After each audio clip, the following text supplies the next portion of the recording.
Hello to another Make the Most of It Mondays. How are you doing today?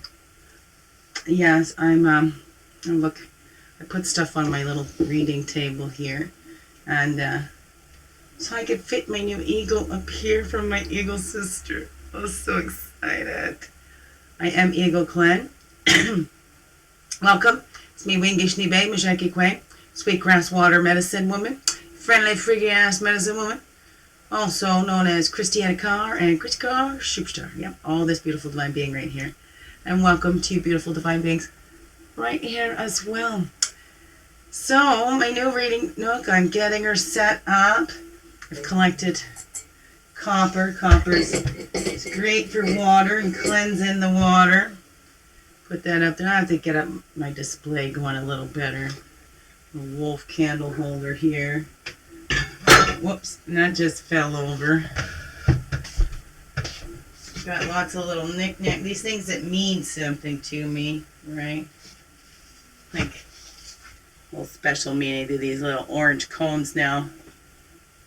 I've got these little angels that my BBS gave me.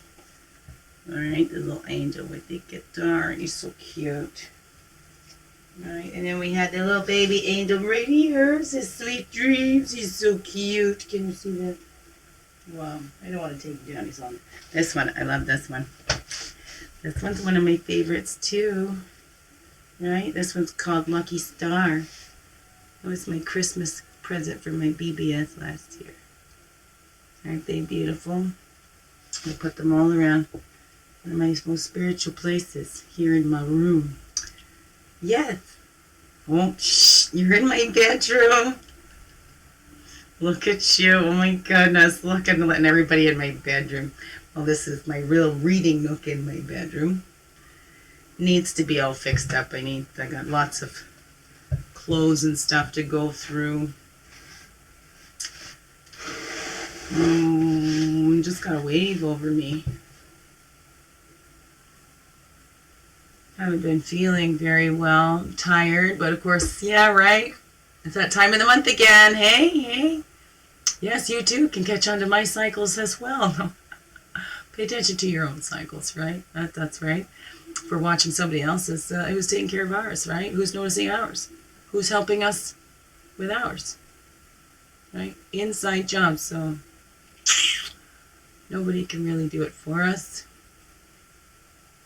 You know, like we can open our mouth, they can shine a light inside.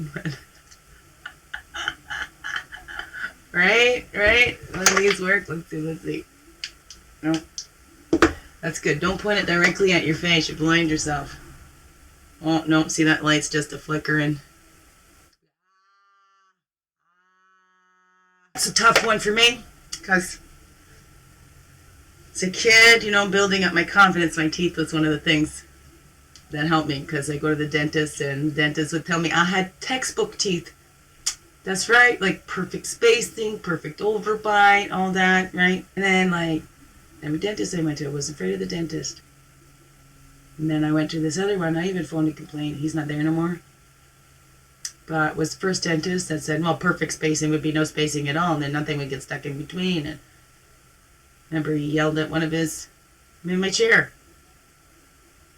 In the chair. And, one of his hygienists or whatever comes in with tears or whatever, because he was just yelling at her.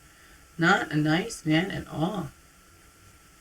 And when I asked about why my eldest son needed his wisdom teeth out, he tore a strip off me. But it's a natural question, right? So, why, right? So, no, needless to say, my son didn't get his done, but, I sat there and got my teeth wrecked by this man. Get right, afraid to speak up. And now who's left to live with it? Right? And now, also this fear now. Going to the dentist, right? When you need extra assistance, right? That makes it harder. Because then you're left with the bottoms of the barrels, right? You're scraping at the bottoms of the barrels if you need that extra assistance. And you're not one to take advantage of the system. You know what? I bet you the people that took advantage of the system is way less than the people that actually need it. Oh, I hope I'm not rattling in your ears. But yeah, that's something that I've noticed. It is Even when you work hard, right? There's those couple that give the rest a bad name, right? Got attitudes against people that actually need help from Ontario Works or assistance from ODSP. Well, disability. That's a more permanent thing than Ontario Works. But since I've had to make use of those resources, I've really found out how difficult that could be. Like the first time pregnant, Andy, after I kicked him out anyways. Yeah. See, with my firstborn, his dad and I had split but got back together when Andy was born. And then I'd thrown him out a year before. I wasn't feeling emotionally supported a year before. Before Andy turned a year old. But, see, in that time we're coming back together, working together, I wanted to be home. I've always known I wanted to be home with my children for their foundation years. Always, always, always, right? Not exactly the way I intended here, but, you know. But still, I've been home with my kids for their foundation years, all of them. So, yay! Thank you. But, so with Andy, I still wanted to contribute financially. So, his dad was working, and I went down to Ontario Works because I wanted to bring an income in. Well, because, you know, it's the man thing that, like, this was just, it had to go in his name since he was the one working. That became an issue because then, because it was in his name, that was his money. But I was the one that did all the legwork and the paperwork and all of that went down to get that. I was the reason that we were getting that. But because it came in his name, that became an issue. So it makes it hard for women, men too, but there's no buts, however, right? There's those things that make it a little bit more of a struggle for us women. So that was difficult. It had to go in his name. Didn't feel like that was mine, even though I was the one that brought that there. And then that didn't work out. And somebody had called and reported me for something I don't know. Oh, I had a roommate. I was going to have a roommate, or no, I had a boyfriend at that time. We weren't living together, but I was just starting to date. Somebody called. And then I hear from Ontario Works at that time, because there was no mother's allowance, right? So I started on there, and that's when the mother's allowance had done, right? So, you know, Andy's dad had moved out, whatever. So I had to get that switched. So now it was in my name. It's mine. What was it? But then somebody called and reported me, and they said, oh, they don't do investigations anymore. They just take whoever's called word for it, which is not fair. Really, when you think about it, like, systems are messed up, and when you've got people trying to make it harder, and domestic situations, the abusive situations, where somebody can just call and file a report, and then they don't even investigate, they just take the caller's word for it, doesn't make sense, because, well, we got cutbacks. We can't afford to go do those investigations anymore, so we're just gonna believe whoever calls. So twisted. Yeah, it is. It's so twisted. And now I'm flashing to what's going on now. These systems, they haven't gotten any better, at least from my experience. You know, and I need to educate myself more on this political stuff. Did you vote? Did you vote last week? I hope so. But I know we only see a certain few up there, and there's more to vote for than just what they show on the TV. That's not even fair. You know what? Not a political person, I say, but I think what's being fair, that everybody gets equal kind of TV time. Nobody's, you know, out there more, no matter how much money they have, no matter how many seats or whatever, or however that goes, right? Equal TV time, equal time for that message to be across, equal time, so that the people get to see who's out there. And we're not, for me, like, it's like, I thought there was more. Like, do they, like, whittle them out, and then all you see is the last two that's left, right? So I was naive in that. I mean, it's not a fair thing. So I'm like, I don't even bother. That's not fair. What's the freaking point in getting into that? That's not fair at all. It's never seemed fair, so I don't want any part of it. Yeah, I'm still part of it, right? Of course. We all are. Anybody else like that? Like me with that, right? They say, but we know we need this to make a difference. I teach my children, most not political, but know about the politics. We need to get inside these systems. That's how we need to get in there to dismantle them, right? You need to know the rules before you can change those rules. That's what I tell my kids, right?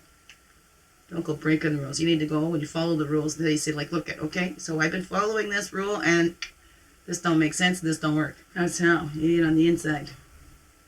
Dismantle and rebuild, right? Build it on a solid foundation. Let's build on a rocky foundation. All of our countries and all this built on lies and deception. How is that stable? You know, we haven't even built our countries on a solid foundations. I'm not political, but look at me. Really, how is lies and deceit solid foundations? How is changing history to suit the winners, you know? Like the history books are written by the winners, right? Who gets their story told? Oh, the one that's the loudest about it, right? What happened to the ones that are just so quiet? Don't hear much about that. That's why it's so important. It's all of our own responsibilities to educate ourselves and not just take even society's word for it, not just take a book's word for it, not just take a man's word for it. We were given these systems to check within to know the truth. We've all been given some sort of a truth signal to us that will tell us that we're hearing the truth. So, what's up for you? What's that for you? So, there's my quick little talk for today. Make the most of it Mondays. How do you make the most of it? What do you do in this society? Do you just sit down and complain about it? Or is there something you do? Do you actively do something to be the change you want to see in the world? To help? Add to the voice of change, the voice of reason, to the voice of truth? I don't know. It's going in deep. How about you? What's in there for you? How do you do it, man? How do you get through it? How do you do it? How do you get through it? Lots going on. Yeah. Hope you voted. I gotta go do it now. Love you. Biggest heart hugs ever. Thank you for being you and shining your light through in everything you do, because you know this world needs you. It really does. And I, for one, am so glad that you're here, because this world is more beautiful with you in it. So thank you. Thank you, thank you, thank you. Have a wonderful, blessed day.